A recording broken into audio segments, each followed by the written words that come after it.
up, Retro Maniacs? Mike from Mike's Retro Trading Cards. You know, we're going back to 1982. Topps Donkey Kong cards. I mean, we like to rip a lot of fun stuff on the channel, and this kind of stuff is what I really enjoy. Hope you guys enjoy watching these videos too. I like to try to find some cool, fun stuff from the olden days here.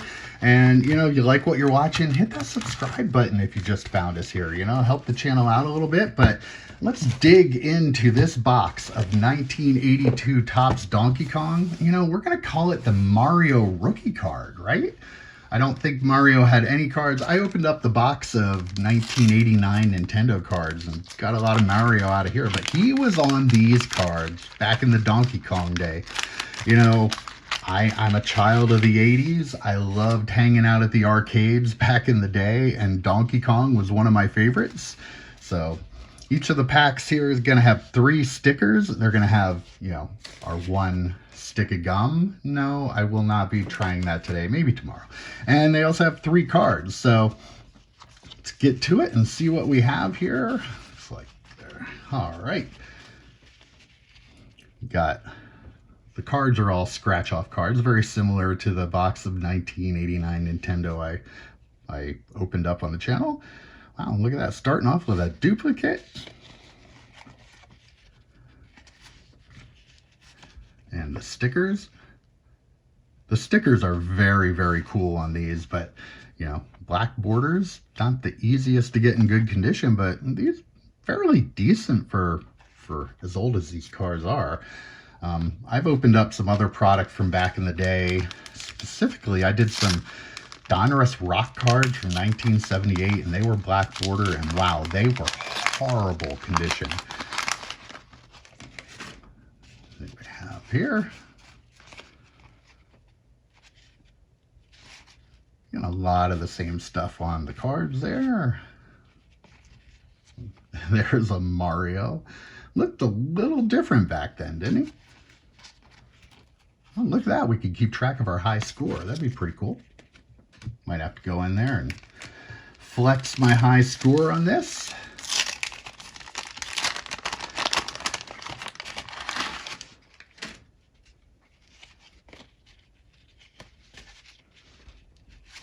All right. A couple of them.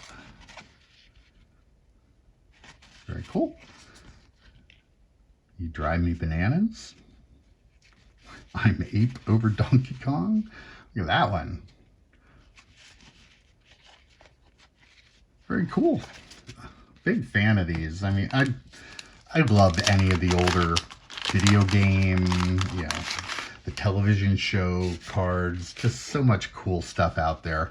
You know, you can really enjoy this hobby any way you want to. And opening this stuff for you guys on the channel, like, really makes me happy. I've had this box for a little while, and I haven't really had the chance to sit down and go through it, so I finally had a chance today, and very happy to be able to do this. I'm even a little bit excited. You might hear it in my voice. I'm kind of marking out a little bit about these cards from back in the day. Funny thing is, I did collect cards in the 80s. I got pretty big into baseball cards at the time, but I don't even think I ever knew these existed. Just, you know, something I honestly didn't even know they existed until very recently. I happened to be looking on eBay, you know, like we all do, and just one day I, out of the blue, saw a box of 1982 Donkey Kong and sold, and I'm like, wait a minute, I've got to have those. So got myself a box to open up here. When you have a channel where you open stuff like this, it's really easy to talk yourself into buying stuff like this. So wasn't a super expensive box, but wasn't cheap either. So, oh, that's really cool. Jumpman. Of course, that's what Mario was called in Japan.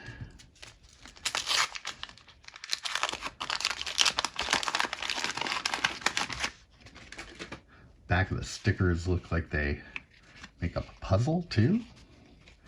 Was a big thing back in the day. I do want to scratch some of these off and see what they have there.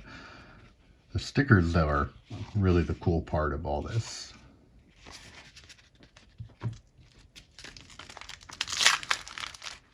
The regular cards, not all that exciting. I mean, just showing the different levels of the game, but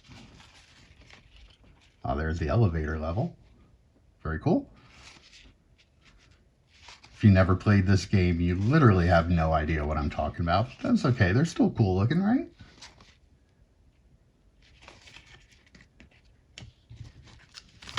Couple more here.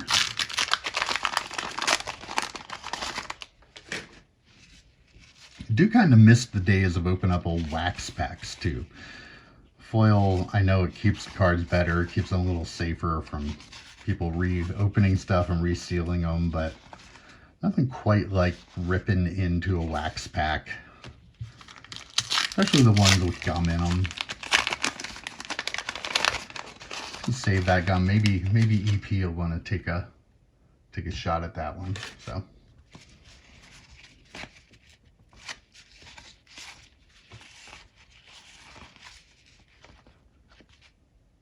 One's pretty cool. I eat quarters. Yes, he definitely did eat quite a few quarters back in the day. Again, if you're not old enough to remember those days, you really missed out. There's nothing like hanging out. We had a little arcade in town here. It was called the Ark, and yeah, my claim to fame was I had the high score on Wizard of War the one week.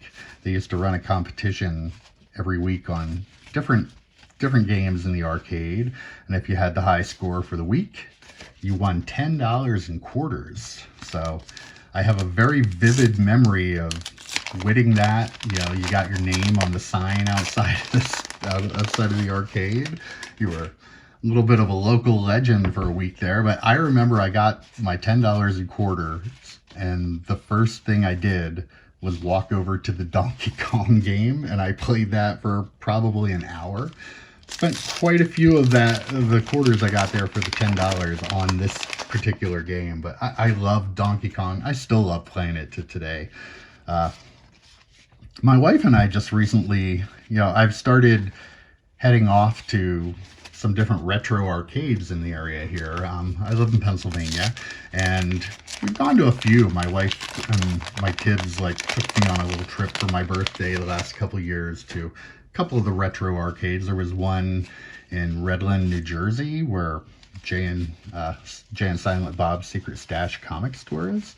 So we went there, and then we went to the arcade that was there. That one's really cool there. You paid one price and you got to play for the whole day. In this past year, we went to another one in New Jersey. It wasn't quite as big. They didn't have as many games, and wasn't quite as much fun. You had to buy your basic Dave and Buster's kind of card that you had to swipe in to play the games. Didn't really prefer that. That one, like I said, didn't have as many games. They didn't have as many, I didn't like the way he did it. So it was still a good time, don't get me wrong. But recently, though, Donkey Kong is King. That one's really neat. Recently, we found one in Allentown, Pennsylvania, called Back to the Arcade. If you're anywhere near Pennsylvania, in the Allentown area, highly recommend that place. That place was loaded with games. They had games sectioned off by games in the 80s, games in the 90s, games early 2000s. The place was loaded, too. It's in kind of a dying mall. Oh, there's a really cool Mario card. Kind of a dying mall, and they have this arcade was literally the busiest store in the whole mall. I was surprised the number of people that were actually there. We went down on a Saturday and spent a few hours there. You pay one price, you get to play games, and they had everything.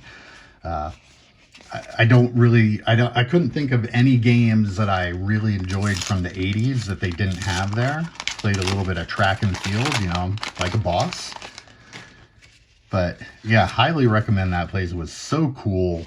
And there were so many people there. There were so many families, younger people hanging out in there, which I thought was really cool.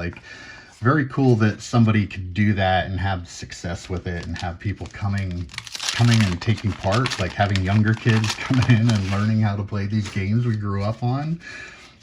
I saw one dad was there with his daughter and he was teaching her how to play Pac-Man. So I thought that was really cool. So yeah, I mean, love the retro video games.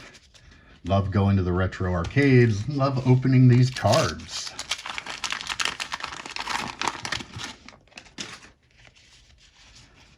Listen to me ramble on and on and on about video games, but I truly do love these things. I mean, this is nostalgia for me. This is my childhood. There was another huge arcade in the mall that was probably about a half hour from my house. It was called the Spaceport. That place was just the coolest. It was dark in there. You could hear all the sounds of all the games going.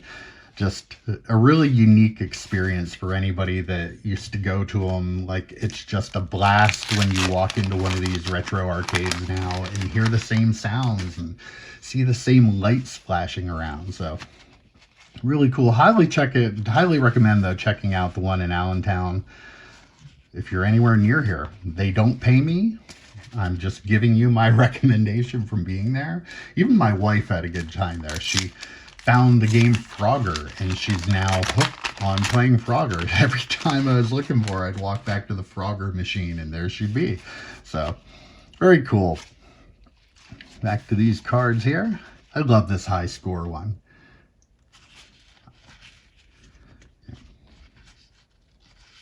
Yes, I did almost drop the cards again, but I don't know. I'll have to look over some of these stickers, see if there are any that, you know, I'm into grading some of this oddball stuff like this. You know, everybody's ripping all their new wax and sending stuff in that doesn't even really need to be graded. Like, I don't know. I'm just not a huge fan of grading everything, especially when it's brand new. You know, the PSA gem rate numbers that came out for the year, almost half of the new stuff they're grading comes back a 10. So really, what's the appeal of having something in a 10 that came out of pack and like half of everything grades a 10? I don't understand it personally. That's why I like, you know, going through older stuff like this and clean up some mess here.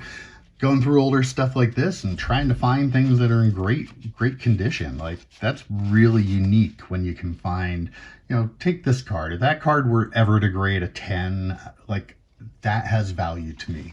So much more so than a brand new card that, you know, printed with new processes on a chromium card that really shouldn't be in bad shape to begin with. Like, you're going to have 20,000 Zion PSA 10s. What are they worth? They're not going to be worth anything in the future. So really nothing rare or unique about that.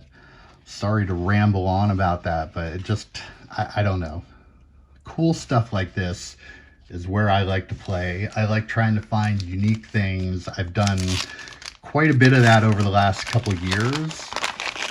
And I actually even do a little video series about that, about finding, you know, thinking outside the box with the hobby and trying to make a little bit of money in the hobby to pay for your hobby. So,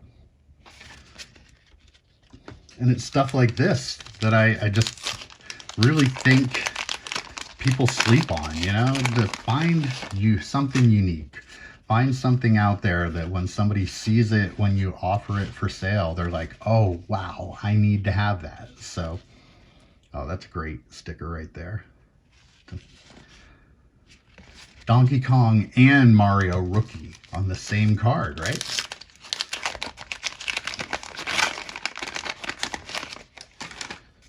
Okay, last couple here.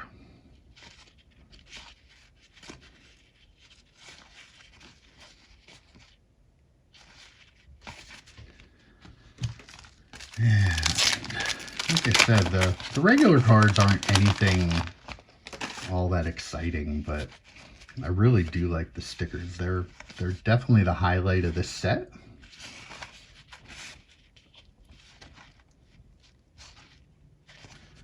Take a look at the backs of some of these too. That's pretty cool. Maybe I'll try to put the puzzle together. See what the picture makes. Like Luigi is there.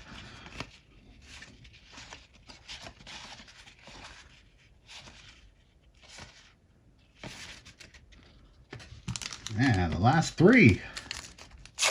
I hope you guys had fun ripping along with this. Did a lot of talking about stuff that wasn't necessarily related to these cards in particular, but I mean, they're just fun to open. They're fun to look at. These are memories. This is what card collecting is to me.